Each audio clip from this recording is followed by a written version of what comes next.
Good morning, students of class 10. I am going to teach you bio chapter first life process. पिछले दिन life process complete हो चुका था। आज हम लोग इसका रिवीजन करेंगे और आज रिवीजन का ये पहला पार्ट होगा। इस पार्ट में हम लोग न्यूट्रिशन एंड रेस्पिरेशन इन दोनों के बारे में जानेंगे। तो न्यूट्रिशन क्या है? Obtaining food and its utilisation, food को गेन करना और उसको अपने बॉडी के लिए यूज करना, ये न्यूट्रिशन कहलाता है।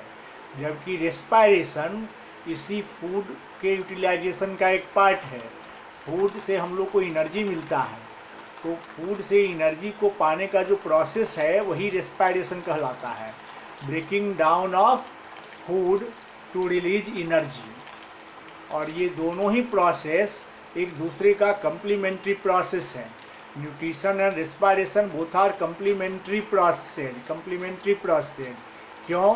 क्योंकि यदि न्यूट्रिशन नहीं होगा तो रेस्पिरेशन कैसे होगा, एनर्जी कैसे रिलीज होगा? फूड ही नहीं रहेगा तो बिना न्यूट्रिशन का रेस्पिरेशन संभव नहीं। और यदि रेस्पिरेशन नहीं हो तो इस फूड का यूज ही क्या होगा जब एनर्जी मिलेगा ही नहीं। तो इस तरह से ये दोनों ही प्रोसेस कम्प्लीमेंट्री प्रोसेस है। अब हम लोग जानेंगे different modes of nutrition. Nutrition के कितने मोड्स है? तो डिफरेंट ऑर्गेनिज्म में न्यूट्रिशन अलग अलग ढंग से होता है।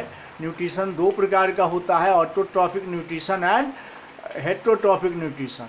ऑटोट्रॉफिक न्यूट्रिशन में ऑर्गेनिज्म अपना भोजन खुद बनाता है, जैसा कि ग्रीन प्लांट्स करते हैं।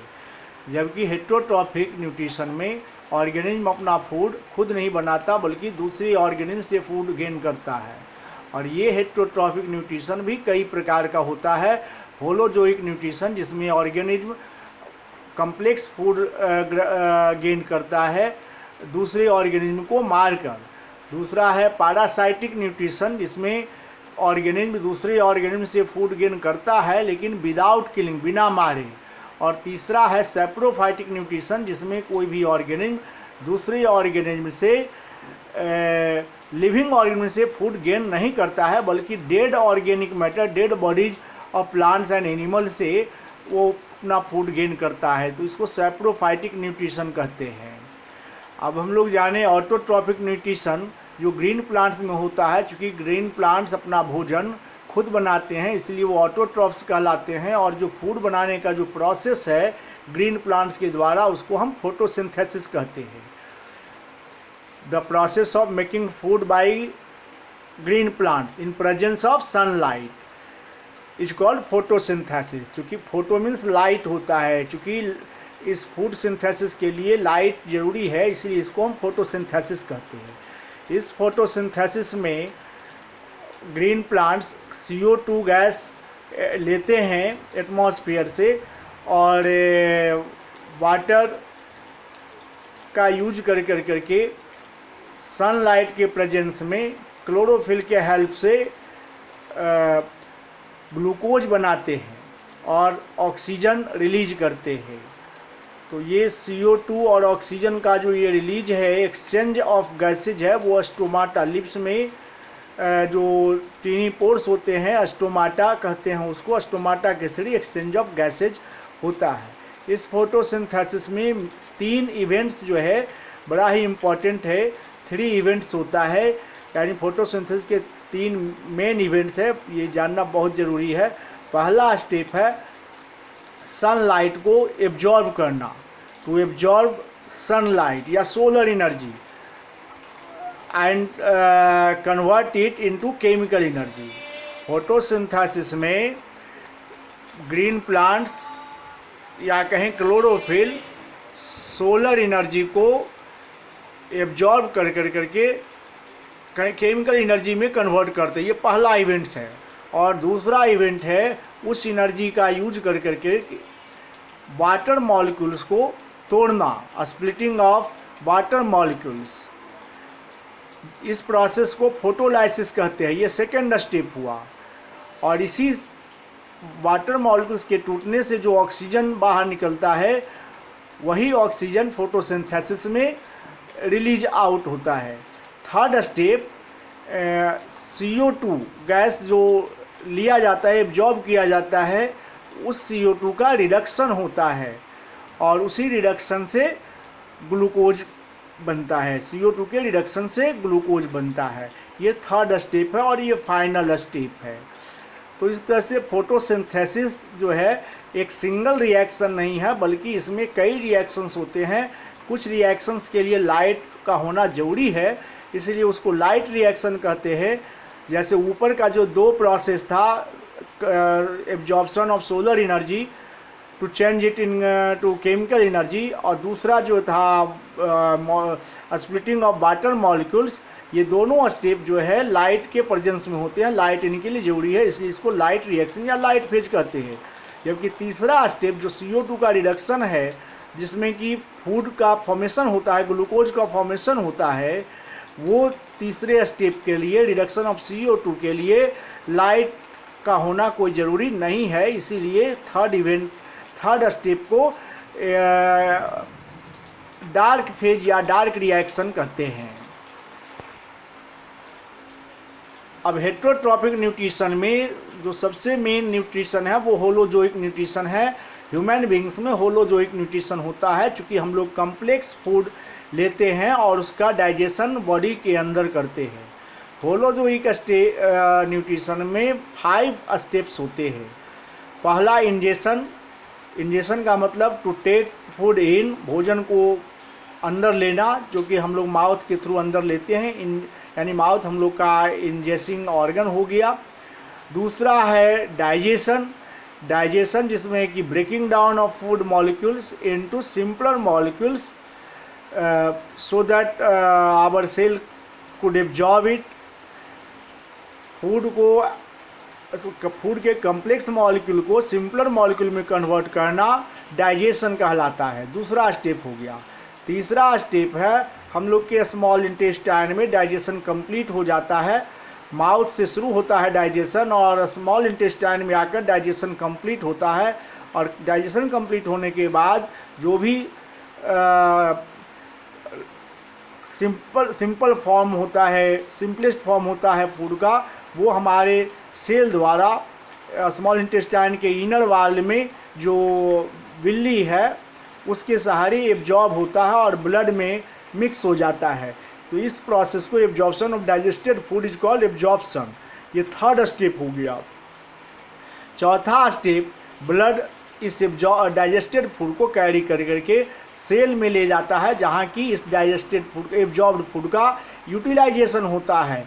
तो डाइजेस्टेड एंड एब्जॉर्ब्ड फूड का जो यूटिलाइजेशन हुआ, इसको हम एसिमिलेशन कहते हैं। ये चौथा स्टेप हुआ एसिमिलेशन। और लास्ट में जो अनडाइजेस्टेड फूड बच गया वो हमारे बॉडी से बाहर कर दिया जाता है, जिसको कि इजेशन कहते हैं, इजेशन। तो इस तरह से ये 5वां स्टेप हो गया। होलोजोइक में 5 स्टेप्स होते हैं। अब हम लोग रेस्पायरेशन के बारे में जानें। रेस्पायरेशन क्या है? तो breaking down of food to release energy. Food हम लोग क्यों लेते हैं? तो फूड हम लोग एनर्जी के लिए लेते हैं, और ये एनर्जी कैसे निकलता है और निकलने का जो प्रोसेस होता है उसको क्या कहते हैं? तो रेस्पायरेशन कहते हैं। ये रेस्पायरेशन 2 प्रकार का होता है। एक होता है एरोबिक रेस्पायरेशन, जो ऑक्सीजन के प्रेजेंस में होता है, और दूसरा ऑक्सीजन के एब्सेंस में होता है या ऑक्सीजन के लैक में होता है, उसको एनीरोबिक रेस्पायरेशन कहते हैं। इस तरह से रेस्पायरेशन के 2 प्रकार होते हैं। और ये जो रेस्पायरेशन है वो सेल में होता है, सेल में होता है, सेल के माइटोकॉन्ड्रिया में होता है, सेल के साइटोप्लाज्म में होता है।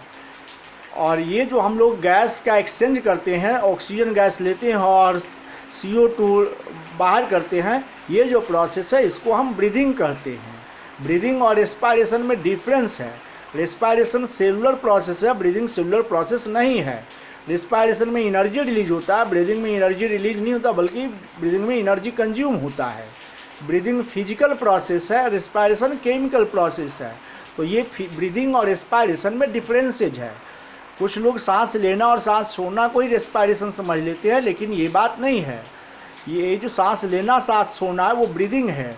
सांस लेने को ब्रीदिंग इन यानी इनहेलेशन कहते हैं।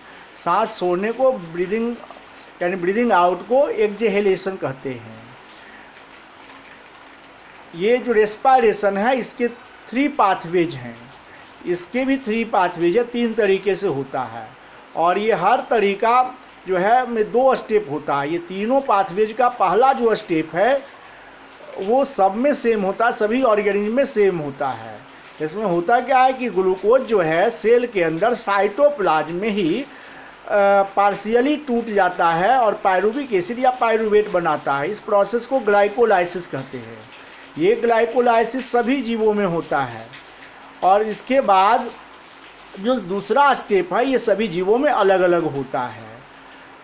जैसे फंगी में ये पायरुविक एसिड बिना ऑक्सीजन के प्रेजेंस का यानी ऑक्सीजन के एब्सेंस में ये इथेनॉल में टूट जाता है और कार्बन डाइऑक्साइड रिलीज करता है और साथ ही साथ 2 ATP बहुत कम मात्रा में एनर्जी रिलीज करता है। तो ये जो प्रोसेस है एनारोबिक रेस्पिरेशन का एग्जाम्पल हो गया और इस प्रोसेस को फर्मेंटेशन कहते हैं। जबकि दूसरा स्टेप होता है प्लांट्स या एनिमल के सेल में पायरुविक एसिड ऑक्सीजन के प्रेजेंस में माइटोकॉन्ड्रिया में ये पायरुविक एसिड टूट जाता है कार्बन डाइऑक्साइड में और वाटर मॉलिक्यूल में और साथ ही साथ 38 ATP एनर्जी बहुत अधिक मात्रा में एनर्जी देता है। क्योंकि ये ऑक्सीजन के प्रेजेंस में होता है इसलिए इसको हम एरोबिक रेस्पिरेशन कहते हैं। और तीसरा जो पाथवे है उसमें भी पायरुविक एसिड जो है हम लोग के मसल सेल में होता है। जब हम लोग हार्ड वर्क करते हैं तो ये पायरुविक एसिड हमारे मसल सेल्स में हार्ड वर्किंग के दौरान लैक्टिक एसिड में कन्वर्ट हो जाता है और 2 ATP एनर्जी रिलीज करता है। तो चूँकि ये भी ऑक्सीजन के लैक में होता है और इसीलिए इसको भी एनारोबिक रेस्पिरेशन कहते हैं। तो यानी हम लोग के मसल सेल में भी एनारोबिक रेस्पिरेशन होता है केवल हार्ड वर्किंग के दौरान। और चूँकि हमारे मसल में इस दौरान लैक्टिक एसिड बन जाता है इसी वजह से मसल क्रैम्प होता है और बाद में धीरे धीरे ये मसल क्रैम्प दूर हो जाता है या मसाज के द्वारा या वार्म बाथ के द्वारा ये दूर हो जाता है। तो इस तरह से हम लोग न्यूट्रिशन और रेस्पिरेशन के बारे में एक रिवीजन हम लोगों ने किया। आप लोग इसको दोबारा जो है अपने बुक में नोटबुक में पढ़ लेंगे और होमवर्क के रूप में आज बनाएंगे आप लोग पहला डिस्टिंग्विश फोटोसिंथेसिस एंड रेस्पिरेशन और दूसरा है breathing and respiration. Breathing and respiration में क्या डिफरेंस है। It's okay, thank you.